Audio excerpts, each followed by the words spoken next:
బైబిల్లో నుంచి ఇర్మియా గ్రంథము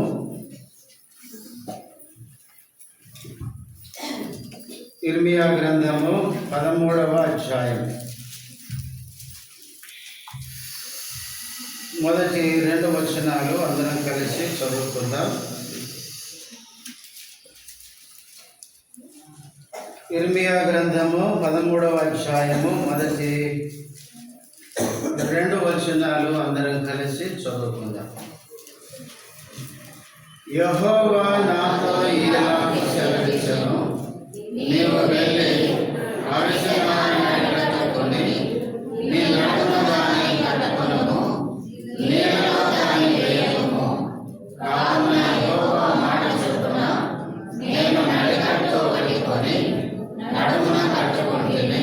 ప్రార్థన చేసుకుందాం.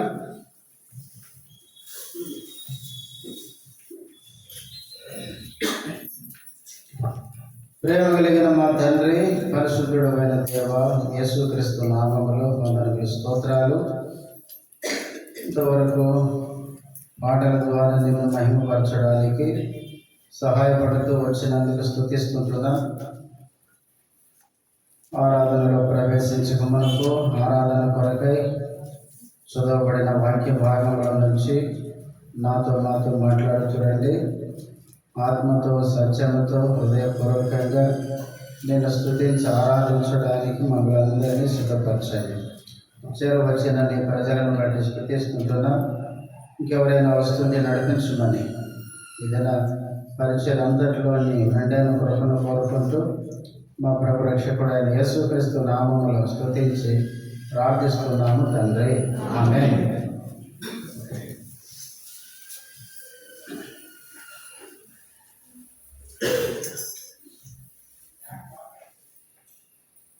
మనం చదువుకున్న ఈ భాగంలో మనకు 2 వ్యక్తులు మనకు కనబడుతున్నారు. ఇర్మియా గ్రంథం 13వ అధ్యాయము మొదటి 2 వచనాల్లో 2 వ్యక్తులు కనబడుతున్నారు. ఒక వ్యక్తి యెహోవా దేవుడు, రెండవ వ్యక్తి ప్రవక్త అయిన ఇర్మియా. దేవుడు ఇర్మియాతో సెలవిచ్చిన మాటలు మనం ఇక్కడ చూస్తున్నాం. ఇక్కడ దేవుడైన యెహోవా, తండ్రి అయిన దేవునికి, ప్రవక్త అయిన ఇర్మియా మన ప్రభు అయిన యేసుక్రీస్తుకు సాదృశ్యం. మొదటి వచనంలో దేవుడు ప్రవక్త అయిన ఇర్మియాకు 3 మాటలు చెప్తున్నాడు. మనం ఆరాధన కొరకై ఈ 3 మాటలు జ్ఞాపకం చేసుకుని మన ప్రభువును స్తుతించి ఆరాధిద్దాం. చూడండి, మొదటి వచనం, యెహోవా నాతో ఇలాగ సెలవిచ్చెను, నీవు వెళ్ళి అవిసెనార నడికట్టు కొని నీ నడుమున దానిని కట్టుకొనుము, నీళ్ళలో దాన్ని వేయకము. ఇక్కడ దేవుడు ప్రవక్త అయిన ఇర్మియాకు సెలవిస్తున్న మాటలు మనం ఇక్కడ చూస్తాం. మొదటిది, నీవు వెళ్ళి. ప్రవక్త ఏం కావాలి? వెళ్ళాలి. రెండవది, అవిసెనార నడికట్టు ఏం చేయాలి? కొని. అవిసెనార నడికట్టును ఈ ప్రవక్త ఏం చేయాలంట? కొనుక్కోవాలి. 3, దానిని నడుముకి ఏం చేయాలి? కట్టుకునము. 3వ సంగతి, దాని నడుముకి ఏం చేయాలి? కట్టుకోవాలి. ఈ 3 మాటలు మనము క్లుప్తంగా జ్ఞాపకం చేసుకొని ఈ మాటలు మన హృదయంలో ఉంచుకొని మన ప్రభువును స్తుతించి ఆరాధిద్దాం. మొదటే నేను చెప్పాను, దేవుడు యెహోవా తండ్రి అయిన దేవునికి, ప్రవక్త అయిన ఇర్మియా మన ప్రభు అయిన యేసుక్రీస్తుకు సాదృశ్యం అని. ఇక్కడ దేవుడు ఏం చెప్పాడంటే ఇర్మియా ప్రవక్తకి, నువ్వేం కావాలి? వెళ్ళాలి అని చెప్పినాడు. తండ్రి అయిన దేవుడు కూడా ప్రభు అయిన యేసుక్రీస్తుకి పరలోకములు ఏమని చెప్పాడు? నీవు భూలోకానికి ఏం కావాలి? వెళ్ళాలి అని చెప్పినాడు. అందుకనే యేసుక్రీస్తు మనందరి కోసం పరలోకమును విడిచి లోకానికి వచ్చాడు. యోహాను సువార్తలో చాలాసార్లు యేసు ప్రభువే చెప్పుకుంటాడు, నా మాట వినే నన్ను పంపిన వారి యందు అంటాడు. నన్ను తండ్రి ఏం చేశాడు? పంపాడు అని చెప్తాడు. అంతేకాదు యోహాను సువార్త 5వ అధ్యాయంలో అంటాడు, నా అంతటా నేనేమి చేయలేను, నన్ను పంపిన వాని తండ్రి చిత్త ప్రకారమే నేను చేసేదను అంటాడు. అంటే యేసు ప్రభు నన్ను తండ్రి ఈ లోకానికి ఏం చేశాడు? పంపాడు అని చెప్తా వచ్చినాడు. 6వ అధ్యాయం యోహాను సువార్తలో కూడా చెప్పినాడు, నా ఇష్టము నెరవేర్చుకొనుటకు నేను రాలేదు, నా తండ్రి నన్ను పంపిన వారి చిత్తమును నెరవేర్చుటకే అన్నాడు. అంతేకాదు ఫిలిప్ అడిగినాడు, అయ్యా నువ్వు ఎక్కడికి వెళ్తున్నావు? నీ తండ్రి నాకు కనపరచు అంటే ఆయన అన్నాడు, నన్ను చూసిన వాడు నన్ను పంపిన తండ్రిని చూసినట్టే అన్నాడు. అంతేకాదు యేసు ప్రభు వెళ్ళేటప్పుడు కూడా నన్ను పంపిన వారి యొద్దకు నేను వెళ్ళుచున్నాను అన్నాడు. చాలా రిఫరెన్సులు ఉన్నాయి బైబిల్లో. యేసుక్రీస్తు పునరుద్ధానుడైన తర్వాత శిష్యులను సువార్తకి పంపిస్తూ, తండ్రి ఈ లోకానికి నన్ను పంపినట్టే నేను మిమ్మల్ని లోకంలోనికి పంపుచున్నాను అన్నాడు. ఇలా యేసుక్రీస్తు యోహాను సువార్తలో చాలాసార్లు చెప్పినాడు, తండ్రి నన్ను పంపాడు అని. ప్రవక్త అయిన ఇర్మియాను దేవుడు పంపినట్లే నువ్వు వెళ్ళు అని చెప్పినట్లే ప్రియులారా, మన ప్రభు అయిన యేసుక్రీస్తును కూడా పరలోకములో తండ్రి అయిన దేవుడు అన్నాడు, నువ్వు భూలోకానికి వెళ్ళు. తండ్రి చెప్పిన మాట కుమారుడు విన్నాడు, విధేయత చూపించినాడు. పరలోకాన్ని విడిచి, పరలోక వైభవాన్ని విడిచి, తండ్రితో సమానముగా ఉండే ఆ భాగ్యాన్ని విడిచిపెట్టి ఆయన ఈ లోకానికి తను తాను తగ్గించుకొని వచ్చున్నాడు. ఇది మొదటిది. రెండవది, వెళ్ళి ఏం చేయమన్నాడు? రెండవది, అవిసెనార నడికట్టు నువ్వు కొనుక్కోవాలి అన్నాడు. ప్రవక్త అయిన ఇర్మియాతో దేవుడు రెండవది ఏం చెప్పాడంటే, నువ్వు వెళ్ళిన తర్వాత ఏం చేయాలంటే అవిసెనార నడికట్టును ఏం చేయాలి? కొనుక్కోవాలి అన్నాడు. అవిసెనార నడికట్టు అంటే ఏంటి అంటే కిందికి చదివితే మనకు అర్థమైంది. 10వ వచనం, అన్య దేవతలను పూజించుచు వాటికి నమస్కారం చేయుదుమని వాటిని అనుసరించుచు నా మాటలు వినవల్లక తమ హృదయ కాఠిన్యము చొప్పున నడుచుకున్న ఈ ప్రజలు దేనికి పనికిరాని ఇది నడికట్టు వలె అగుదురు. ఎవరండి నడికట్టు? ఈ ప్రజలు అన్నాడు 10వ వచనం చివరి. ఇంకా 11కు వస్తే 2వ లైన్ చూడండి, నేను ఇశ్రాయేలు వంశస్థులనందరినీ యోధా వంశస్థులనందరినీ నడికట్టు నరుని నడుముకు అంటి ఉన్న రీతిగా నన్ను అంటిగొండ చేసి తినించాలి. ఈ నడికట్టు ఎవరిని చూపిస్తుంది? ఇశ్రాయేలు వంశస్థులను యోధా వంశస్థులను చూపిస్తుంది. ప్రవక్త అయిన ఇర్మియా ఏమన్నాడంటే, నువ్వు వెళ్ళాలి, వెళ్ళిన తర్వాత ఏం కొనుక్కోవాలి? నడికట్టు కొనుక్కోవాలి. ఈ నడికట్టు ఎవరంటే యోధా వారు, ఇశ్రాయేలు వారిని చూపిస్తుంది. కొనుక్కోవాలి అన్నాడంటే ఆల్రెడీ అది ఏమైంది చెప్పండి? అమ్మబడింది. ప్రియులరే, ఇశ్రాయేలు ప్రజలు ఏమైపోయారంటే అమ్మబడ్డారు.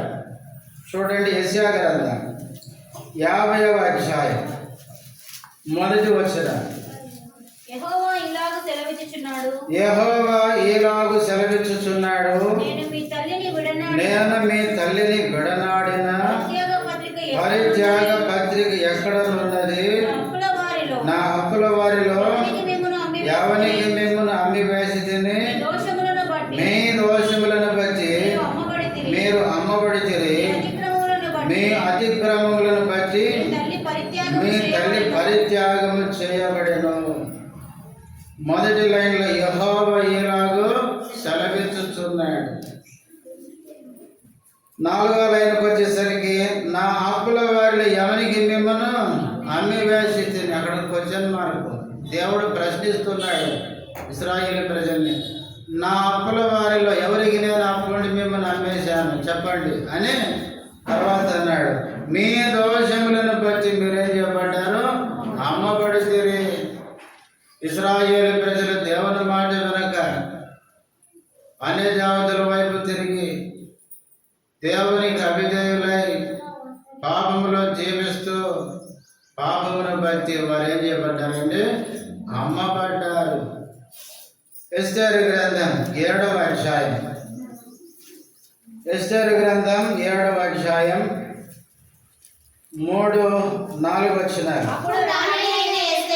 అప్పుడు రాణి అయిన ఎస్తేరు ఇలాగు ప్రత్యుత్తరం ఇచ్చెను, రాజా, నీ దృష్టికి నేను దయనందిన దాననైన ఎడల రాజువైన తమకు సమ్మతి అయితే నా విజ్ఞాపనను బట్టి నా ప్రాణమును నా మనవిని బట్టి నా జనులను నాకు అనుగ్రహింపబడుదురు గాక, సంహరింపబడుటకును అర్థము చేయబడి నశించుటకును. ఈ మాట గమనించండి. నేను నా జనులను కూడా సాలెమ్మ. ఎస్తేరు రాజు చెప్తుంది, నేను నా జనులు ఏం చేయబడ్డా? అమ్మబడ్డా. అందుకే ఇప్పుడు చెరలో ఉన్నాను. ప్రియులారా, ఇశ్రాయేలు ప్రజలు దేవుని మాటకు అవిధేయత చూపించి వారు అమ్మబడ్డారు. రాజుల మొదటి గ్రంథం 21వ అధ్యాయం. రాజుల మొదటి గ్రంథం 21వ అధ్యాయం 20వ వచనం. అంతటా ఆహాబు ఏలియాను చూచి, నా పగవాడా, నీ చేతిలో నేను చిక్కబడితినా అని పలుకగా, ఏలియా ఇట్లా, నేను యెహోవా దృష్టికి కీడు చేయుటకు నీవే అమ్ముకొని ఉన్నావు గనుక నా చేతిలో నీవు చిక్కితివి. ఆహాబు కూడా కీడు చేయడానికి తాను ఏం చేసుకున్నాడంట? అమ్ముకున్నాడు. పిల్లరా, ఇశ్రాయేలు ప్రజలు దేవుని ప్రజలు అయినప్పటికీ దేవుని మాట వెనక అవిధేయులై పాపము చేసి పాపాన్ని బట్టి అన్య జనుల మధ్యకి వెళ్ళిపోయినారు, బానిసలుగా వెళ్ళిపోయినారు, అమ్మబడిన స్థితికి వచ్చినారు. అమ్మబడిన వారిని ఇప్పుడు ఏం కావాలి? మళ్ళా కొనాలి.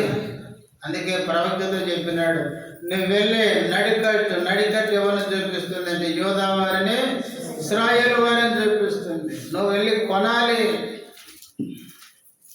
ఇశ్రాయేలు ప్రజలు ఎట్లా అమ్మబడ్డారు? ఈ లోకంలో నీవు నేను కూడా పాపానికి ఏం చేయబడ్డామంటే అమ్మబడ్డాం. పౌలు కూడా ఒప్పుకున్నాడు. చూడండి, రోమపత్రిక 7వ అధ్యాయం. రోమీలకు రాసిన పత్రిక 7వ అధ్యాయం 14వ వచనం. ధర్మశాస్త్రము ఆత్మ సంబంధమైనదని ఎరుగుదుము, అయితే నేను పాపమునకు అమ్మబడి శరీర సంబంధినై ఉన్నాను. పౌలు కూడా ఒప్పుకుంటున్నాడు, నేను పాపమునకు ఏం చేయబడ్డాను? అమ్మబడి. మనమందరం కూడా పాపము చేసి పాపానికి ఏం చేయబడ్డాం? అమ్మబడిన వారు. అమ్మబడిన మనలను పరలోకపు తండ్రి యేసుక్రీస్తు ఏం చెప్పాడంటే, నువ్వు కూడా భూలోకానికి వెళ్ళి అమ్మబడి పాపములో ఉన్న మనుషులను ఏం చేయాలి? కొనాలి అని చెప్పినాడు. ప్రియులారా, పాపానికి అమ్మబడిన నిన్ను నన్ను కూడా యేసు క్రీస్తు ఏం చేశాడు? కొన్నాడు. కొరింథీయులకు రాసిన మొదటి పత్రిక 6వ అధ్యాయం 19-20. మీ దేహము దేవుని వలన మీకు అనుగ్రహింపబడి మీలోనున్న పరిశుద్ధాత్మక ఆలయము ఉన్నదని మీరు ఎరగరా? మీరు మీ సొత్తు కారు విలువ పెట్టి కొనబడిన వారు కనుక మీ దేహముతో దేవుని మహిమపరచుడి. విలువ పెట్టి మనం ఏం చేయబడ్డాం? కొనబడిన వారం. యేసు క్రీస్తు నిన్ను నన్ను కొన్నాడు, విలువ పెట్టాడు. ఎలాంటి విలువ? ప్రియులారా, ఆయన విలువైన రక్తం. పేతురు రాసిన మొదటి పత్రిక 1వ అధ్యాయం 18-19 పితృపారంపర్యమైన మీ వ్యర్థ ప్రవర్తనను విడిచిపెట్టునట్లుగా వెండి బంగారముల వంటి క్షయ వస్తువుల చేత మీరు విమోచింపబడలేదు కానీ అమూల్యమైన రక్తము చేత, అనగా నిర్దోషమును నిష్కలంకమునకు గొర్రె పిల్ల వంటి క్రీస్తు రక్తము చేత విమోచింపబడిదని మీరు ఎరుగుదురు కదా. యేసు క్రీస్తు విలువ పెట్టి కొన్నాడు. ఏంటి విలువ ఆయన ఇచ్చింది? ఏంటంటే ఆయన అమూల్యమైన రక్తం. విలువైన రక్తం ఇచ్చి మనల్ని కొన్నాడు. మనల్ని కొనడానికి ఆయన రక్తాన్ని ఇచ్చినాడు. ప్రకటన గ్రంథం 5వ అధ్యాయం 9-10 ఆ పెద్దలు నీవు ఆ గ్రంథమును తీసుకుని దాని ముద్రలను విప్పుటకు యోగ్యుడవు, నీవు వధింపబడిన వాడవై నీ రక్తం ఇచ్చి ప్రతి వంశంలోనూ ఆయా భాషలు మాట్లాడు వారిలోనూ ప్రతి ప్రజలను ప్రతి జనములను దేవుని కొరకు మనుషులను కొని మా దేవునికి వారిని ఒక రాజ్యముగాను చాలమ్మా. ఆయన వధింపబడి రక్తమిచ్చి దేవుని కొరకు మనుషులను ఏం చేశాడంటే ఆయన కొన్నాడు. ప్రియులారా, నిన్ను నన్ను కొనడానికి కలువరి శిలువల యేసు ప్రభు ఏం చేయబడ్డాడు? వధించబడ్డాడు. చేతుల్లో మేకులు కొట్టించుకున్నాడు, కాళ్ళలో మేకులు కొట్టించుకున్నాడు, తలపైన ముళ్ళ కిరీటం పెట్టించుకున్నాడు, వీపంతా దున్నబడింది, రక్తమంతా కార్చినాడు. యేసుక్రీస్తు మనల్ని కొనడానికి అమూల్యమైన ఆయన రక్తాన్ని శిలువలో కార్చినాడు. ఈ లోకంలో ప్రాణం పెట్టే వారి కంటే విలువైన వ్యక్తి మనకు ఇంకొకరు ఉండరు. ప్రాణం పెట్టేవాని కంటే ఎక్కువైన ప్రేమ గలవాడు ఇంకెవరు లేరు. యేసుక్రీస్తు నిన్ను ప్రేమించి నన్ను ప్రేమించి మనందరి కోసం ఆయన విలువైన రక్తాన్ని కార్చినాడు. కడపటి చుక్క వరకు కార్చినాడు.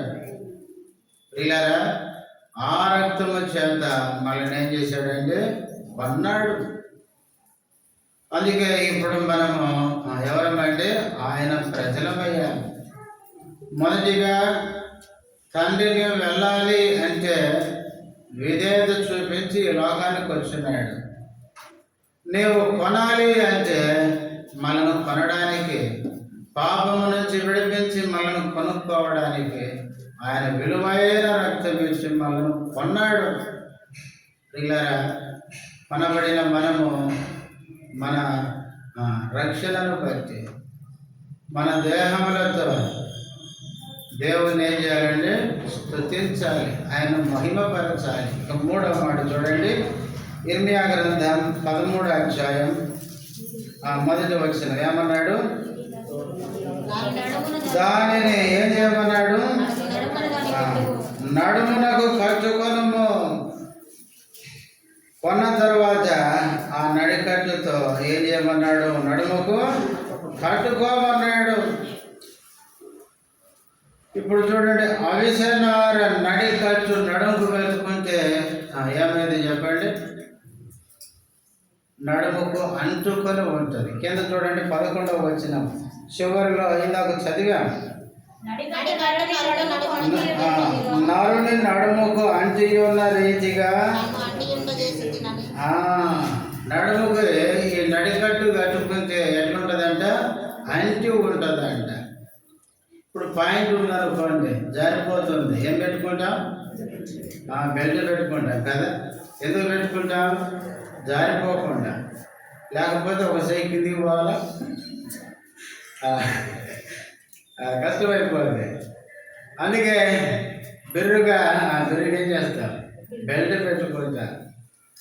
నడుకట్టు అనేది నడుముకు అంటుకొని ఉండేది. ఇంకొక మాట చూడండి, 109వ కీర్తన 19వ వచనం.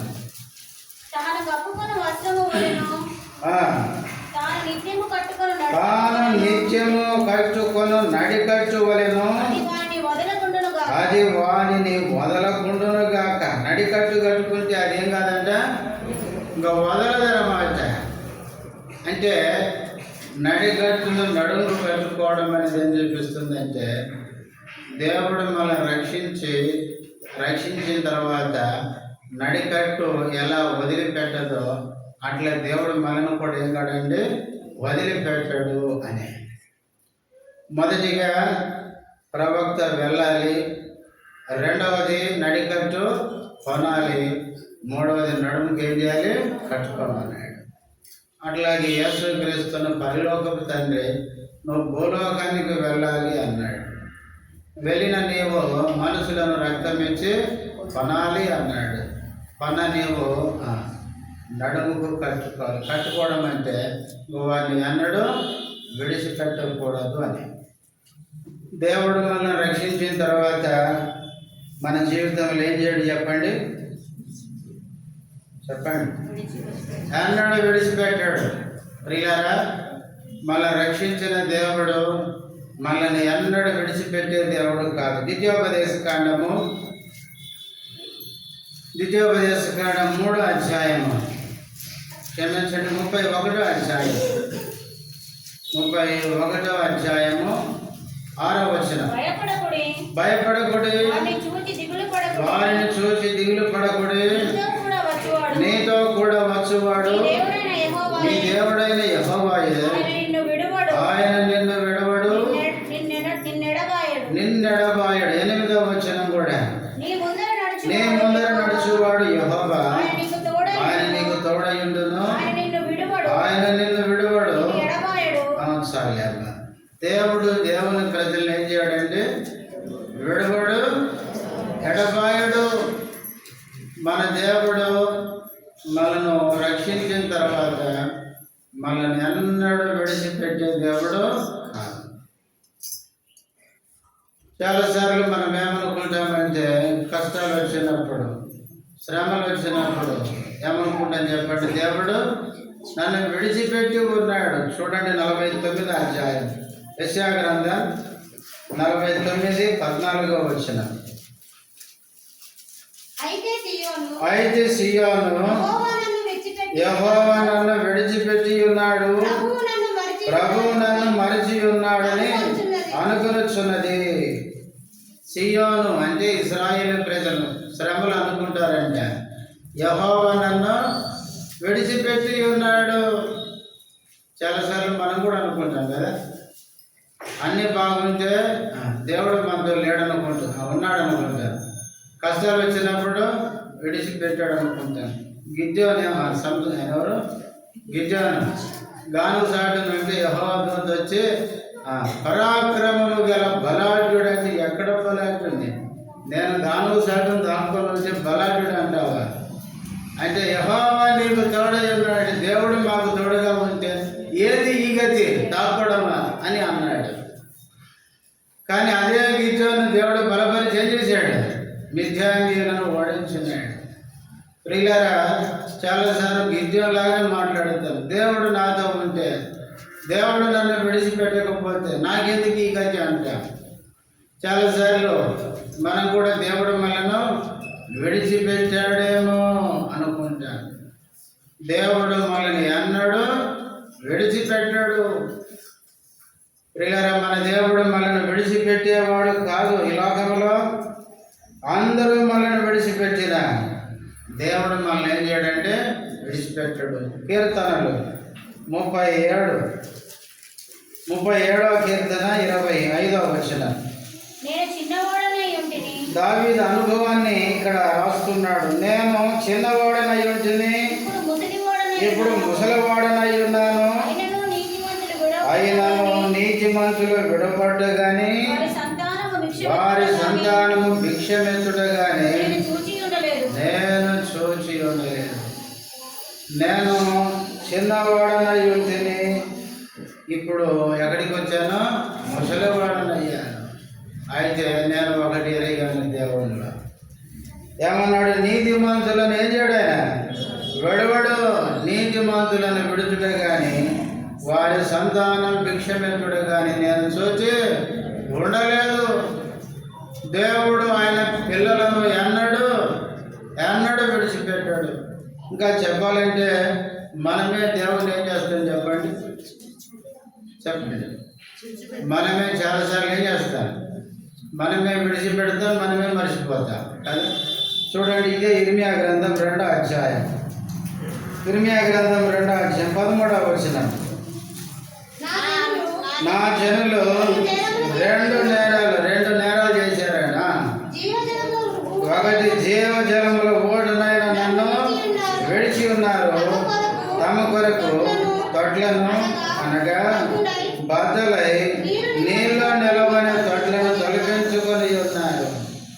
రెండు నేరాలు చేశారు. ఒకటి జీవజలముల ఓటనైన నన్ను ఏం చేశారు? విడిచి ఉన్నారు. ఎన్ని రోజులు విడిచిపెట్టారు? 32వ వచనం అదే అధ్యాయం. కన్యకథన ఆభరణములను మరచున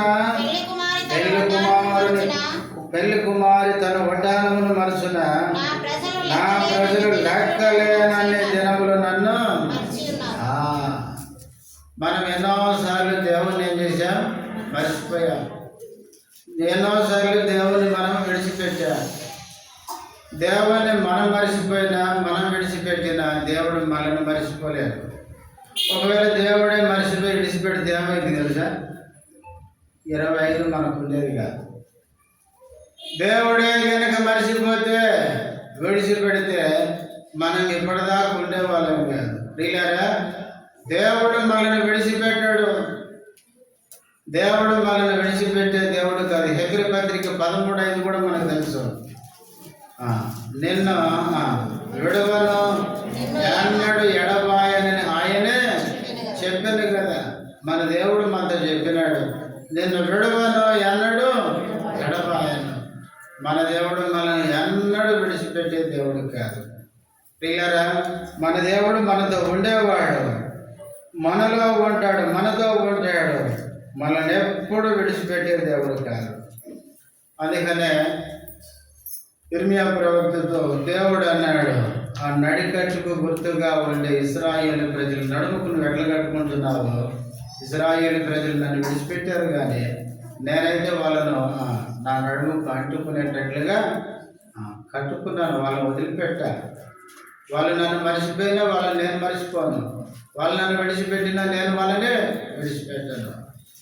ప్రియులారా, నేను ఎన్నోసార్లు విడిచిపెట్టాము దేవుడిని, ఎన్నోసార్లు మర్చిపోయాము. కానీ దేవుడు మనల్ని మాత్రం విడిచిపెట్టలేదు. పేతురు ఏమన్నాడు? ఏస్తూ ఉన్నాడు, ఏస్తూ తిన్నాడు, ఏస్తూ తిరిగినాడు, ఒక్క సెకండ్లో అబద్ధం చెప్పినాడు. ఆయన ఎవరో మా అమ్మతోడు, మా నాయనతోడు, అవసరమైతే నీ మీద కూడా పెడతాడు. నాకు అసలు ఎవరు తెలియదు ఆయన యేసుప్రభు అని ముమ్మారు బొంకినోడు. యేసుప్రభు వదిలిపెట్టిండండి. చేపలు పట్టేదానికి మళ్ళీ పోయినాడు. చేపలు పట్టబోదును, యేసుప్రభు చనిపోయిపోయినాడు. పోని నా మొదటి పనికి నేను వెళ్ళిపోతానని వెళ్ళిపోయినాడు చేపలు పట్టడానికి. అయితే సముద్రం, గల్లీ సముద్రంలో పేతురు చేపలు పడుతుంటే పునరుద్ధానుడైన యేసుప్రభు తిరిగి లేచి ఎక్కడున్నాడు? సముద్రం దరి ఉన్నాడంట. ఎందుకు? పేదరికి ఎట్లా చేపలు దొరకవు, చివరికి ఆడికి వస్తాడు, ఈ దరికి వస్తాడు, మళ్ళీ ఆయన్ని పట్టుకుంటాడు. పేదరు వదిలిపెట్టాడు కానీ ప్రభు వదిలిపెట్టలేదు. ప్రియులారా, ప్రభు వదిలిపెట్టేవాడు కాదు. నీవు నేను పేదరు వాళ్ళు ఎన్నోసార్లు బంకిన వాళ్ళం, తప్పించుకున్న వాళ్ళం, యేసుని ఎవరో నాకు తెలియదన్నట్టు బ్రతికిన వాళ్ళం. అయినా ప్రభు నిన్ను విడిచిపెట్టలేదు. అందుకే ఇప్పుడు దాకా మనం భద్రంగా కాపాడబడుతున్నాం. ప్రియులారా, దేవుడు మనలను ఒక నడికట్టు ఏ విధంగా నడుముకు అంటుకొని ఉంటుందో ఆ విధంగా దేవుడు మనల్ని అంటిపెట్టుకొని ఇంతవరకు ఎన్నోసార్లు మనం దేవుణ్ణి మర్చిపోయినా ఆయన మనల్ని మర్చిపోకుండా. అందుకే 115వ కీర్తన కాడు అంటాడు, యెహోవా మమ్మను మర్చిపోలేదు. చూడండి, 115వ కీర్తన ఎన్నో వచనం, 12వ వచనం అనుకుంటా. 115వ కీర్తన, యెహోవా మమ్మను మర్చిపోలేదు, ఆయన మమ్మను ఆశీర్వదించును, ఆయన ఇశ్రాయేలును ఆశీర్వదించును, అహరోను వంశస్థులను ఆశీర్వదించును. దేవుడు మనల్ని ఏం కాడండి, మర్చిపోడు.